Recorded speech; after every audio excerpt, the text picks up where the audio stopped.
गुरुपौर्णिमा अर्थातच आपल्या गुरूंना नमन करण्याचा दिवस आणि याच गुरुपौर्णिमा उत्सवाला उद्यापासून शिर्डीत सुरुवात होते।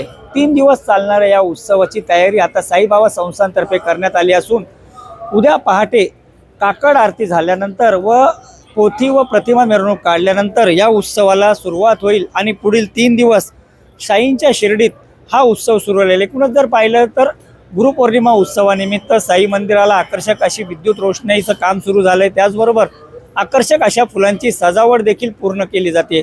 त्यामुळे धार्मिक कार्यक्रमांबरोबरच सांस्कृतिक कार्यक्रमांचं आयोजन देखील साईबाबांच्या शिर्डीत करण्यात आलं असून गुरुपौर्णिमा उत्सवाच्या निमित्तानं येणाऱ्या साई भक्तांची गर्दी लक्षात घेता साईबाबा संस्थान देखील सज्ज झालंय।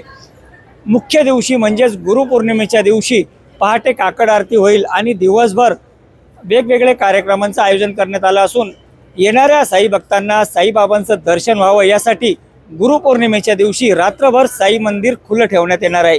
याचबरोबर सांस्कृतिक कार्यक्रमांमध्ये यावर्षी प्रसिद्ध गायिका अनुराधा पौडवाल यांच्या साई संध्येचं आयोजन देखील गुरुवारी करण्यात आलंय।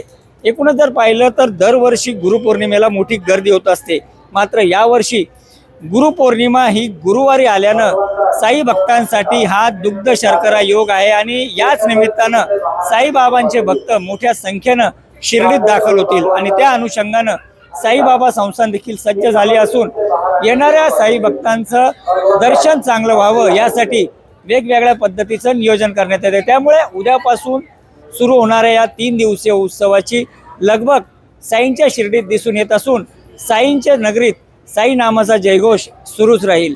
नितीन ओझा, एबीपी माझा, शिर्डी। एबीपी माझा, उघडा डोळे बघा नीट।